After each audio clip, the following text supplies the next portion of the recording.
ಸಿದ್ದರಾಮಯ್ಯನವರು ಸಿಎಂ ಆಗಿ ಮುಂದುವರಿಯೋದು ಶೋಭೆಯಲ್ಲ. ಸೈಟ್ಗಳನ್ನು ವಾಪಸ್ ಕೊಟ್ಟಿದ್ದು ತಪ್ಪು ಒಪ್ಪಿಕೊಂಡಂತೆಯೇ ಆಗಿದೆ. ಬೆಂಗಳೂರಿನಲ್ಲಿ ಸಂಸದ ಕೋಟಾ ಶ್ರೀನಿವಾಸ್ ಪೂಜಾರಿ ಈ ರೀತಿ ಹೇಳಿಕೆ ಕೊಟ್ಟಿದ್ದಾರೆ.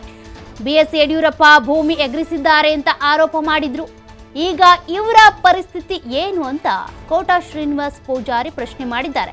ಇವರನ್ನ ಹೈಕಮಾಂಡ್ ಯಾವ ರೀತಿ ನೋಡ್ತಿದೆ ಅಂತ ಗೊತ್ತಿಲ್ಲ. ಕೋಟಾ ಶ್ರೀನಿವಾಸ್ ಪೂಜಾರಿಯವರ ಹೇಳಿಕೆ ಇದು. ಸಿದ್ದರಾಮಯ್ಯನವರು ಮುಖ್ಯಮಂತ್ರಿಯಾಗಿ ಮುಂದುವರಿಯೋದು ಶೋಭೆಯಲ್ಲ.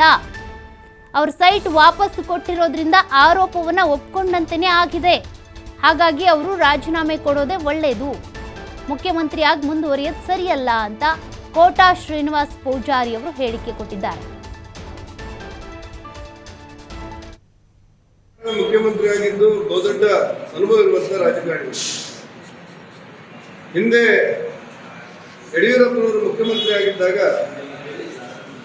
ಸೈಟ್ ವಾಪಸ್ ಕೊಟ್ಟಿದ್ದು ತಪ್ಪನ್ನು ಒಪ್ಪಿಕೊಂಡಂತೆ ಅಂತ ಅವರ ಅವತ್ತಿನ ಹೇಳಿಕೆಯನ್ನು ಕೂಡ ಇವತ್ತು ಗಮನಿಸಬಹುದಂತ ಸ್ಥಿತಿಯಲ್ಲಿ ನಾವೇನಿದ್ದೇವೆ.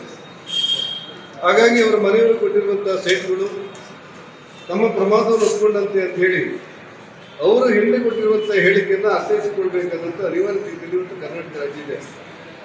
ನನಗನ್ಸುತ್ತೆ ಸಿದ್ದರಾಮಯ್ಯನವರ ರಾಜಕಾರಣದ ಅನುಭವದ ಆಧಾರದಲ್ಲಿ ಇಷ್ಟೊಂದು ಸಂದಿಗ್ಧ ಪರಿಸ್ಥಿತಿಯಲ್ಲಿ ಅಧಿಕಾರದಲ್ಲಿ ಮುಂದುವರಿಯುವುದು ಬಹುತೇಕ ಶ್ರಮೆ ಅಲ್ಲ ಅಂತ ನನಗನ್ಸುತ್ತೆ.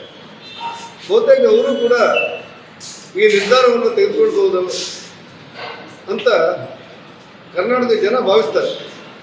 ಆ ಹಿನ್ನೆಲೆಯಲ್ಲಿ ನಮ್ಮ ಯೋಚನೆ ಇರುವುದು, ಹಿಂದೆ ಯಡಿಯೂರಪ್ಪನವರ ಬಗ್ಗೆ ಭೂಮಿ ಹಿಂದಿರುಗಿಸಿದ್ದಾರೆ ಅಂತೇಳಿ ಆರೋಪ ಮಾಡಿರುವಂಥ ಸಿದ್ದರಾಮಯ್ಯನವರು ಇಂದು ಅವರಿಗೆ ಸಂಬಂಧಪಟ್ಟಂತಹ ಮೂಢ ಪ್ರಕರಣದಲ್ಲಿ ಭೂಮಿಯನ್ನು ಹಿಂದಿರುಗಿಸಿದಾಗ ಯಡಿಯೂರಪ್ಪನವರ ಬಗ್ಗೆ ಹೇಳಿಕೆ ನಿರ್ಧಾರವನ್ನು ಇನ್ನೂ ಕೂಡ ಅವರು ತಗೊಳ್ತಾರೆ ಅನ್ನೋದು ನಮ್ಮ ಭಾವನೆ.